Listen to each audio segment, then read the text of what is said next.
City Matters.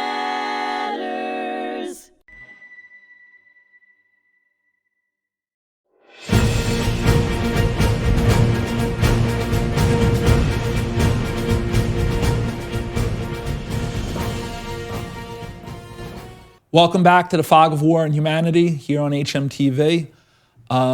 Miguel to the left of me, we just spoke about his childhood in the Bronx, being a Yankees fan, some of the traveling that he's done from South and Central America all the way to Lebanon, his understanding of languages, airborne training, understanding logistics and supply at Fort Layne, Virginia, his entry into the military at Fort Jackson, and now at Monterey, California, which is still one of the leading places to learn about the languages, whether it's in or out of the military. Now, we talk about the languages itself. What was the first language that the military had you learn, or what's that process itself? Basically, it's all about getting the foundation of the culture and its people and its religion. That's the foundation. And then moving on to being exposed to it 25 hours a day. So now, 8 days a week. What area of the world do they have you learn more of? Is it Arabic? Is it Portuguese? Yes, Arabic, due to the fact that they forecast that was a problem coming up in the next couple of years, and that in fact turned out to be so true. A lot of hot spots around the world that Arabic has to be learned, right? Now, where were you in terms of speaking that language and handling that language before you went to that school? And then where were you once you graduated the school itself? With the family, I was very limited, but I had a good foundation. After I graduated and finished the school, I was able to speak it fluently. And what about writing-wise? You're able to writing, it became more to focus on the verbal. The writing I did, but due to the fact that such language as Arabic and let's say Chinese, they don't use the Western alphabet, so it becomes more of a challenge. Now, this might be a dumb question, right? Never a dumb question. But is Arabic universal, or is there different dialects to it? There's different dialects to it. So did they teach you those different dialects as well? No, they taught me just the one where you would be in that country to be able to speak to the locals and be able to know the slang. The slang is very important. So they're shipping you out, let's say, to an Arabic country. Are they going to give you time to learn about that country and learn about the different dialects in that country? Is there somebody that trains you? Or is it when you're boots on the ground and you're there that you have to pick up on it? It's all about being proactive. Before you put the boots on the ground, you got to be able to know as much as you can. And then at the same time, you got to take it. Well, I feel that you got to take it up on yourself, no matter what you're doing, to go a little bit a step beyond and learn much more, or whatever you do, because you cannot depend on somebody else to teach you everything. So when the military is proactive, that's going to preserve the mission, it's going to save lives, and it's going to bring about results as well. Indeed, right? indeed. Good results, and be able to prepare yourself and be able to assimilate and be able to be with the locals without being detected. Now, you graduate. How many languages do you go over? I went up for a period 4 language, and my main language was Arabic and Portuguese. So now they got like a diamond in the rough here, right? They got this diamond in the rough. They got this young kid, right? He's going from one school to another, because the military doesn't know until they get their hands on you. That's then, true. right? I mean, they have no idea, right? They might have reports on you, but they have you. And they're like, wow, this guy is picking up on this. He's picking up on that. He's doing a little writing. He's getting this information down. It's true. And one thing I want to add, that a lot of the young kids believe that the ASPET test is about intelligence and be able to do pass based on 100.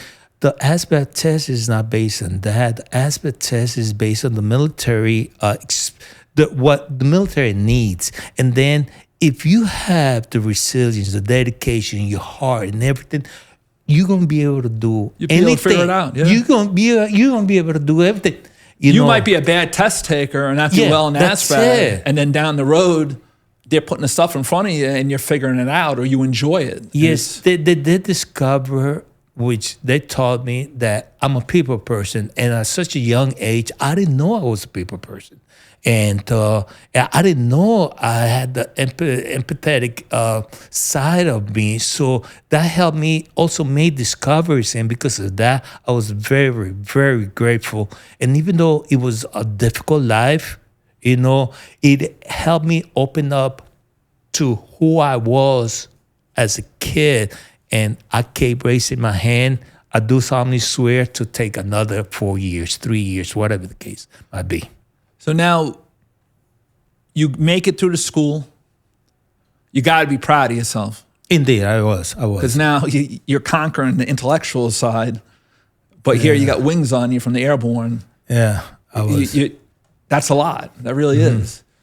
Where do they send you after you get done with all this training? Well, after I'd done all this training, it sent me to various places, but there's various places where I was sent, and they sent me to undercover operations, which I cannot discuss about that with you right now, because once I retired from the military, I did take an oath for the next 100 years, I will not reveal anything. But I would imagine, right, you had some very experienced people that were a huge resource for you.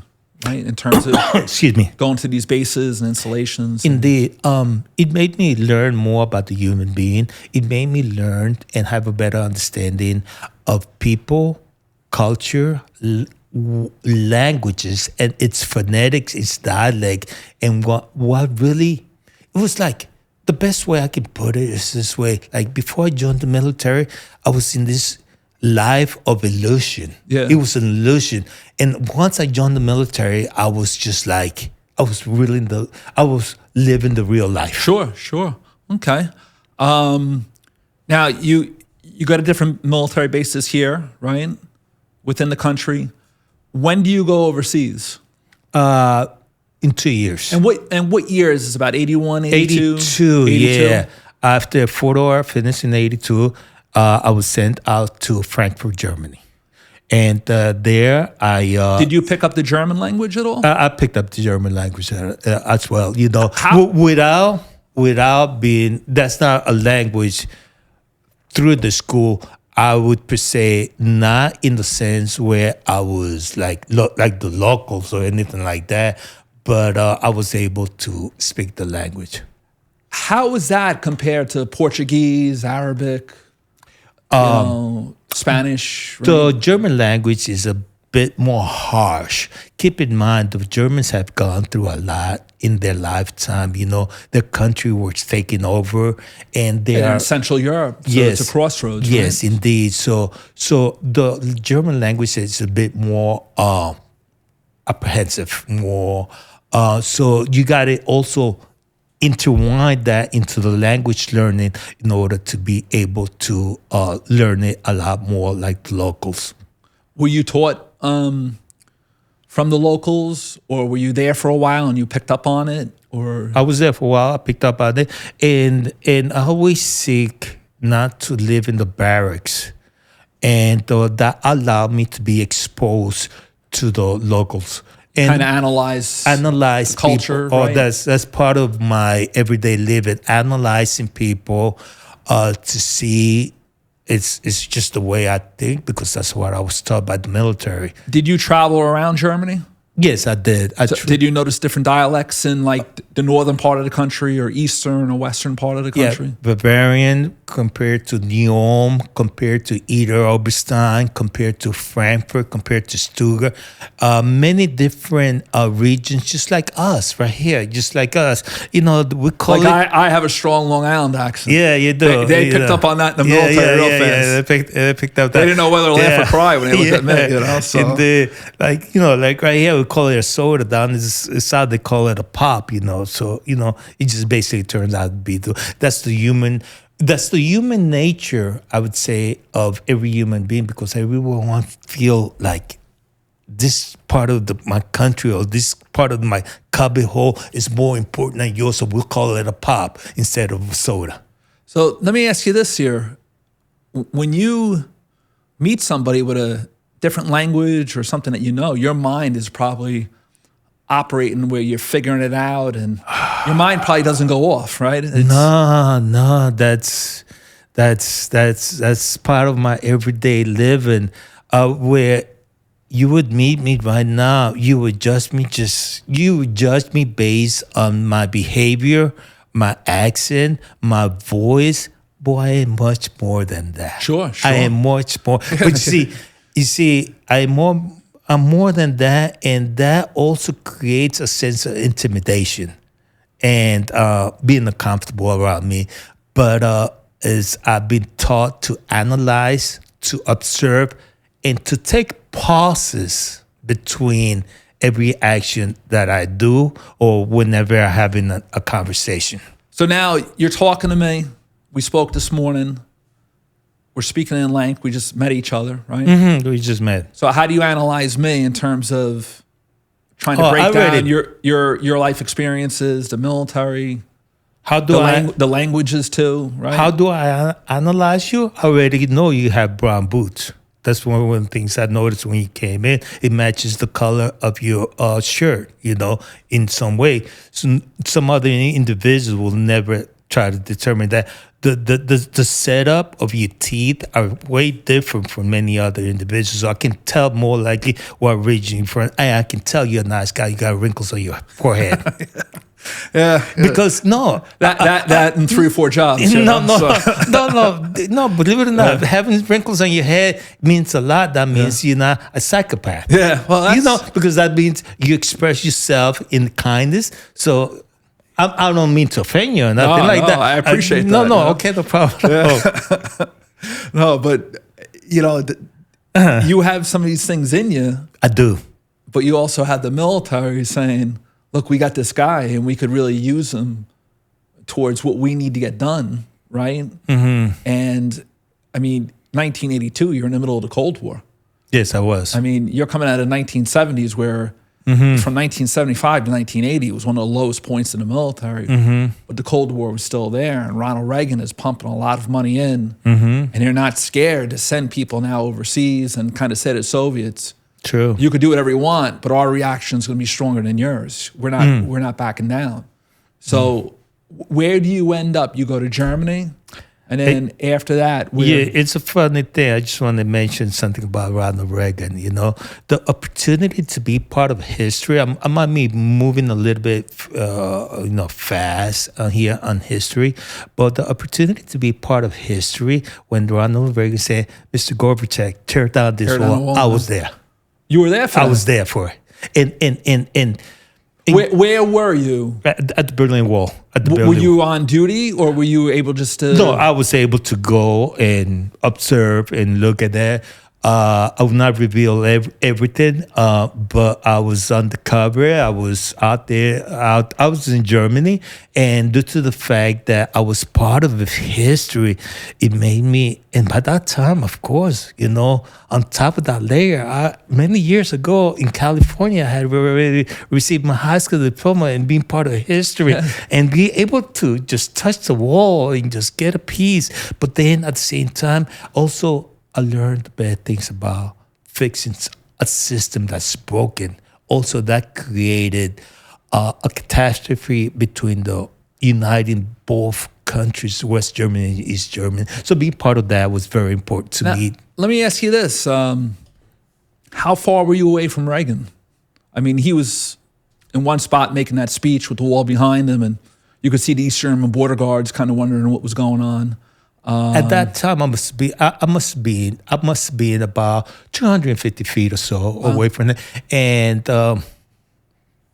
I've gone a little bit closer to other presidents, much closer to her. I've been with President Bush, the first one. I've been with his wife. I got pictures. Yeah. Mm-hmm. What was that like, meeting Bush? I mean, because Bush was one of the youngest naval aviators during World War II, shot down. He was amazing. He was shot down, just like also one of the greatest president, Kennedy. He was also PT 109. Yeah, right? PT 101. Yes, indeed. I was not born at that time, but knowing the history about him, at the same time, the naval training that he got, I did, and the opportunity to be able to be like closer than we are.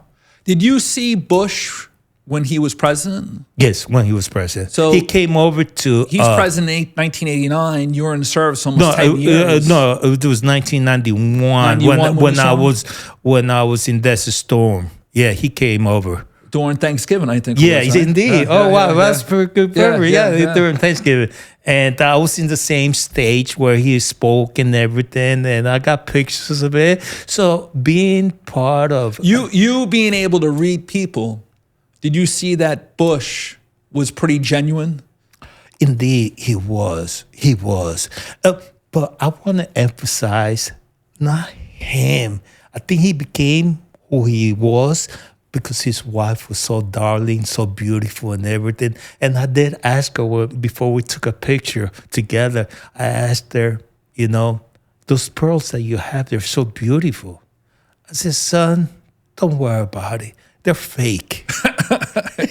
They're fake. You got the first lady, most powerful woman in the world, being very honest. Yeah. They're fake. Yeah.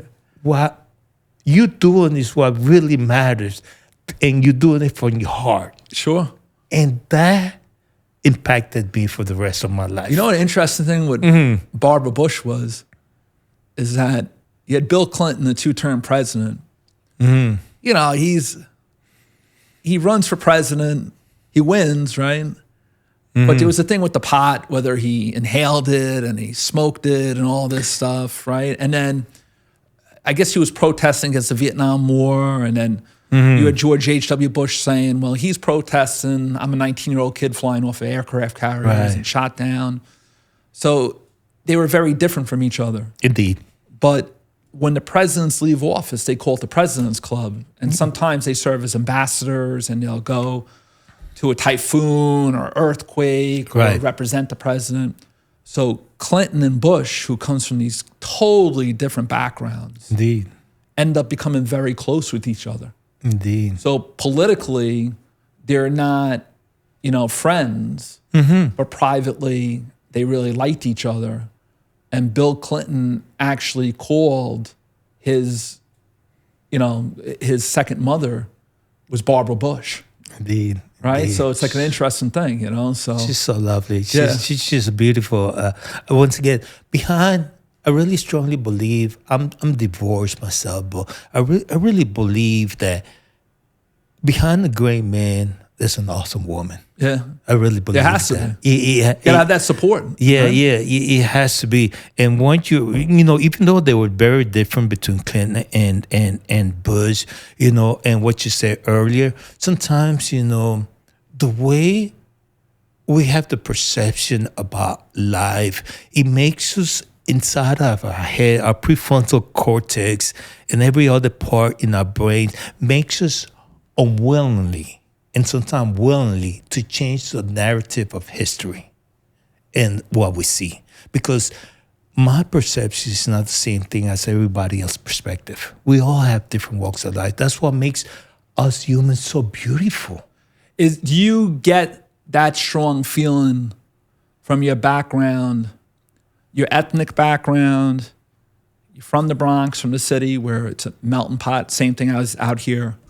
Your ability to speak different languages, and then seeing a little of everything with the Army, geographically, socially, race, religion, wealth.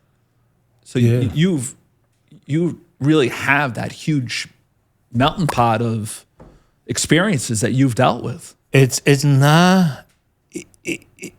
You should be teaching sociology somewhere, or psychology. It's a funny thing you say that. My son just invited me to participate in two of his classes out in Binghamton, And he said just that, just you're good at sociology, so just listen. Even though I'm not in sociology class, I went to a class with biology that he invited me to. I attended that class for just that one class, and then organic chemistry.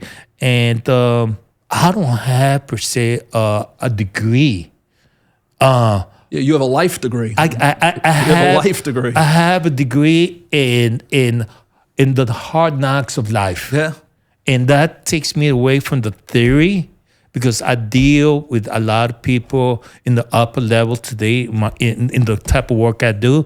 And that sometimes to me doesn't make sense. But it is those lessons from life that make me aware of people and be able to form a narrative and a pattern that a lot of people display, but they just don't know it.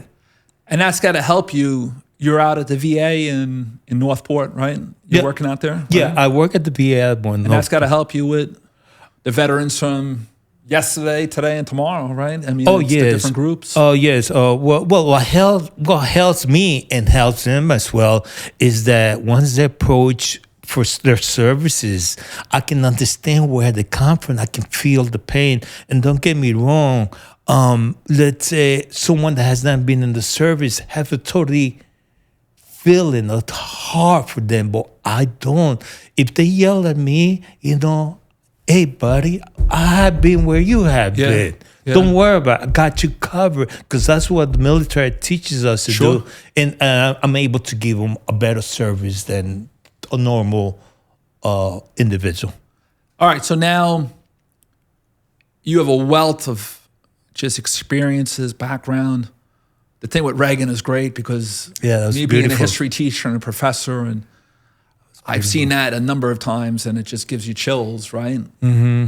And the ironic thing is that Reagan and Gorbachev end up almost liking each other and sitting down and talking, and Reagan is going to kick in the structure of communism just by totally outspending Soviets. There's no way a country who can't feed their people is going to compete with the United States, right? Mm-hmm. So you're in Germany. Where do you go after that? Well, from there, that was my main station. From there, I would do Frankfurt. Well, is that Ramstein? I was in Ramstein. I was in Stuttgart. I was in Neom. I was in Baumholder. I was everywhere in Germany conducting different missions. They were undercover, and then from there, I would go to Finland. I would go to Africa, and I was able during my years in the military to be in 5 different continents.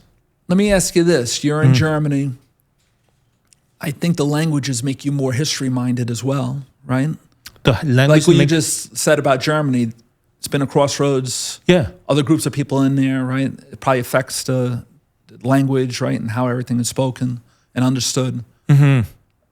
Did you see any reminders of World War II in those areas? Like Stuttgart was totally bombed, and Frankfurt, and you're in Bavaria, so you have Dachau that's there, right? Did you see a lot of those reminders of World War II? I saw not only the reminders, I saw everything in person, because as I was there, I was continuing getting my training. Dachau was a perfect one where we were taking there to get some training, to have a better understanding of where these individuals lost their life, and it was really sad. But there I learned before going into the conflict with bear with me with my memory, at Desert Storm. I learned one thing: these individuals is Jewish, were very brave, and one key factor that I learned there is that life is good. Being able to wake up every morning is beautiful. But I learned there that if I ever go to the front line to war, I gotta accept, if I'm gonna conduct a mission, I gotta accept that I'm gonna die. I gotta accept that I'm gonna kill somebody. I gotta accept that innocent bystanders are gonna die. But who do I do it for? For the oath that I took to the Constitution of the United States of to America. This country. Yeah. And you see that today. Those things that you spoke about right now in the 9/11 post world is it's still a very dangerous situations, even though with 9/11 and, we still have concerns about our own security here. And, you saw it with Israel where, you just, the terrorism that occurred over there, there's still many concerns that are there's a lot of concerns, and there's a lot of concerns that the current president are saying, in reference to all this immigration and everything. But I do understand because I go beyond of knowing people beyond their culture, whether they're Indians, they're Arabic, or Bangladesh, whatever. And what helps me is that being exposed to different cultures. My ex-wife was Indian, so that's another impact. But what language did she speak? Any Hindi. Yeah. So, and then my first wife was Mexican. So, I got down to the nitty-gritty of understanding what the composure of the culture, the language meant. With Lebanese, with Portuguese, with Indians, with Mexicans, with Arabic. And I don't care how many PhDs degree, you cannot do that. Yeah, it's amazing. You cannot now, do that. Your ex-wife speaks Hindi. Yeah. How long did it take you to learn that language? As an everyday father and husband, I was more involved in my responsibility. I was able to pick up the language, not as fluently I would like to, because everyday life, I was no longer in the military, so I had to. But you were proficient in understanding. I had to not too much to put much emphasis that my main objective during that time was to make sure that my little boy, because I really believe that my little boy, make sure he turned into a good man, a real man, because I strongly believe that in this new generation, he's 19 years old, I strongly believe that in the new generation, real men are disappearing. Sure. And it is my responsibility to bring them up and to be a real man. And then there's a big importance and responsibility for that as well, right? Yes, indeed. All right, so Miguel, we're going to come back for a third episode. We're going to try and talk about a little bit of the Gulf War, the end of the Cold War itself, and some of the things that Miguel is involved with today here on the Fog of War and Humanity on hmTV. Please come back for a very interesting third episode.